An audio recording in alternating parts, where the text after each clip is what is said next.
మిత్రులారా, cockroach Janata party చేసినటువంటి ఉద్యమం దేశ రాజకీయ చరిత్రలో సరికొత్త అధ్యయనాన్ని సృష్టించింది. ఎందుకంటే ఈ రాజకీయ వ్యవస్థ ఎప్పుడు కూడా ఈ ప్రజాస్వామిక వ్యవస్థలను ఎవడైతే అధికారంలోకి వస్తాడో అధికారంలోకి వచ్చినటువంటి పార్టీ ప్రజాస్వామ్యబద్ధంగా ఉన్నటువంటి వ్యవస్థలన్నింటినీ నిర్వీర్యం చేసి తమకు అనుకూలంగా మలుచుకొని తమ యొక్క యథేచ్ఛమైనటువంటి దోపిడీ పాలనని కొనసాగించారు. అదేవిధంగా న్యాయ వ్యవస్థను, పరిపాలనా వ్యవస్థను, బ్యూరోక్రసీని, పార్లమెంటరీ వ్యవస్థను మొత్తం 12.5 సంవత్సరాలుగా కేంద్రంలో ఉన్నటువంటి బీజేపీ ప్రభుత్వం తీవ్రంగా వాటి నియమాలను ఉల్లంఘన జరిపి వారి యొక్క స్వప్రయోజనాలకు, కొంతమంది పెట్టుబడిదారులకు, కొంతమంది కార్పొరేట్ శక్తులకు, ఆదాని అంబానీ లాంటి కార్పొరేట్ శక్తులకు తాకట్టు పెట్టినటువంటి వైనం ఈ దేశంలో ప్రత్యక్షంగా ప్రజలు చూశారు. ఈ నేపథ్యంలో కాక్రోచ్ జనతా పార్టీ పట్ల దేశవ్యాప్తంగా ప్రజలు ఒక ప్రత్యామ్నాయంగా ప్రజలు భావిస్తున్నారు. భారతదేశ ప్రజలందరూ కూడా ఈ కాక్రోచ్ జనతా పార్టీపై ఒక విశ్వాసాన్ని వెల్లడించారు. విస్వార్థపూరితంగా ఈ ఉద్యమంలో పాల్గొన్నటువంటి యువత వారి యొక్క నైజం, వారి యొక్క విధానాలు శాంతియుతంగా, హింసాయుతంగా నిరాహార దీక్షలో గాంధేయ మార్గాన్ని అనుసరించి వాళ్ళు కొనసాగించినటువంటి ఉద్యమాలు, వాళ్ళు వ్యక్తం చేసినటువంటి భావాలు ఎంత శాంతియుతంగా యువకులు ముఖ్యంగా యువకులు వాళ్ళు పాల్గొన్నప్పుడు వాళ్ళ మధ్య ఉన్నటువంటి చైతన్యం ఎంత అన్యూన్యమైనటువంటి సత్సంబంధాలను కనబర్చారు. వాళ్ళు ఉన్నటువంటి మానవీయత ఎంత అద్భుతంగా వెల్లివిరిసింది. వాళ్ళు ఆ మానవీయతతోని నిస్వార్థంగా చేస్తున్నటువంటి ఆ ఉద్యమం అంటే పచ్చడి పట్టుకుని వచ్చాడు. అప్పుడు ఎక్కడి నుంచో పచ్చడం పల్లి గింజలలో ఒక చిన్న బాక్స్ లో పల్లి గింజలు వేసుకొని అందులో ఉల్లిగడ్డ వేసుకొని పచ్చడి వేసుకొని అది తినుకుంటూ వచ్చినటువంటి ఆ ఉద్యమాన్ని విజయవంతం చేయడానికి, విద్యార్థుల యొక్క సమైక్యత, ఐక్యమత్యాన్ని ప్రదర్శించడానికి బాధ్యతాయుతంగా వచ్చినటువంటిది దేశ ప్రజలందరినీ, ముఖ్యంగా దేశంలో ఉన్నటువంటి మహిళా శక్తిని కదిలించింది. విద్యార్థుల తల్లిదండ్రులుగా, వృద్ధులు, నానమ్మలు, అమ్మమ్మలు సైతం వారికి మద్దతు ప్రకటించారు. వారిపై లాఠీచార్జ్ జరిపినప్పుడు ఇళ్లలో కూర్చొని వాళ్ళు పడినటువంటి వేదన, బాధ అసలు అది వర్ణనాతీతం. ఇంత దయానీయంగా వాళ్ళు ఆవేదన వ్యక్తం చేశారంటే అసలు మోడీ సర్కార్ను తిట్టనోళ్ళు లేరు. నేను మనిషివేనా, ఎందుకురా ఆ పిల్లలు ఏమంటారు, నేను మొలలు కొట్టినటువంటి లాఠీలు పట్టుకొని రక్తం కక్కేటట్టు కొడుతూ ఉంటాంటే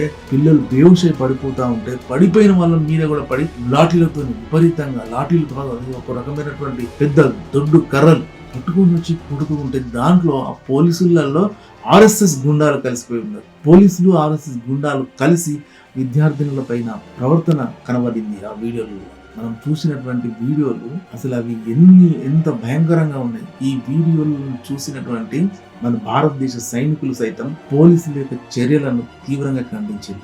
అసలు ఈ ఉద్యోగమే అవసరం లేదని అగ్నిపథంలో ఉన్నటువంటి విధులు నిర్వహిస్తున్నటువంటి సైనికులు సైతం మేము అక్కడికి వచ్చి విద్యార్థులకు మద్దతుగా నిలబడతాం, అసలు ఎవరు విద్యార్థులను కొడతారో మేము చూస్తామని వాళ్ళ హండి దేహంగా అని వ్యాఖ్యానించినటువంటి సందర్భాలు అందులో.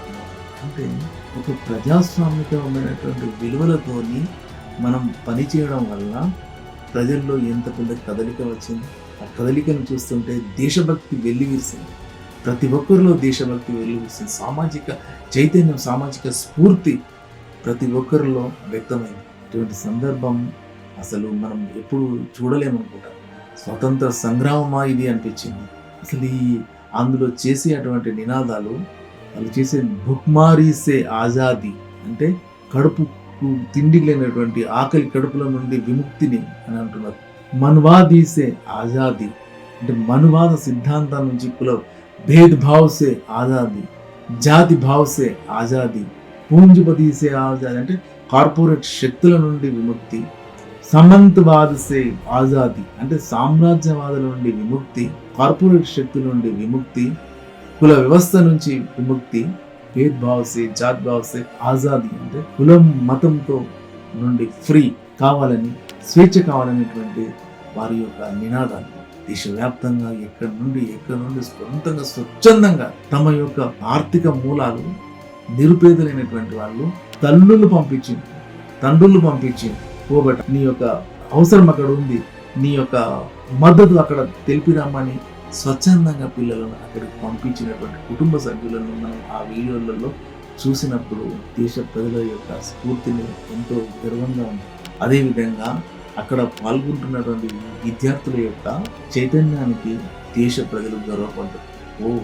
మనం ఇంతకాలం అనుకున్నాము యువత కేవలం తమ స్వప్రయోజనాలకు, గంజాయి మూకలకు లేదా వారి ప్రయోజనాల కోసము తాగి తందనాలు ఆడుతూ మ్యూజిక్ల వెంట, చిత్ర పరిశ్రమల వెంట నానా హంగామా చేస్తారా అని అనుకున్నాం. కానీ అసలు ఊహించని విధంగా వాళ్ళు ఈ చైతన్యం వెలువరిసింది. ఇంత పెద్ద చైతన్యం, ఇంత పెద్ద బాధ్యత అసలు ఏ రాజకీయ పార్టీలో కూడా లేనటువంటి యువశక్తులు అందులో కనబడ్డాయి. కాబట్టి సంఘర్షణ లేకుండా చరిత్రలో మార్పు రాలేదు. వాళ్ళు రక్తం చిందించడమే ఒక చరిత్రగా నమోదైంది. ఆ చరిత్రలో వాళ్ళు సాధించిన విజయం గెలుచుకొని పోయారు. ఒక బలమైన శక్తిని, బలవంతమైన పామును చలిచీమల చేత ఎట్లయితే బలవంతమైన పాము చలిచీమల చేత చిక్కి సచ్చిందో అదే విధంగా కేంద్ర ప్రభుత్వాన్ని, అన్ని బలగాలు ఉన్నటువంటి, ఎంతో మీడియా సామ్రాజ్యం ఉన్నటువంటి, సాయుధ బలగాలు ఉన్నటువంటి కేంద్ర ప్రభుత్వము అన్ని వ్యవస్థలను నిర్వీర్యం చేసి, న్యాయ వ్యవస్థ సహా అన్ని వ్యవస్థలను నిర్వీర్యం చేసినటువంటి కేంద్ర ప్రభుత్వం ఒక్క దెబ్బకు తన మెడలు వంచి దిగి వచ్చి ప్రజలకు, విద్యార్థులకు దాసోహం మోకరిల్లింది. కాబట్టి శాంతియుతమైన ప్రజాస్వామ్యబద్ధమైనటువంటి ఉద్యమాలకు అంతటి శక్తి, సామర్థ్యం ఉద్యమాలకు ఉంటుందని ఇక్కడ రుజువైంది. జై తెలంగాణ, జై భారత్.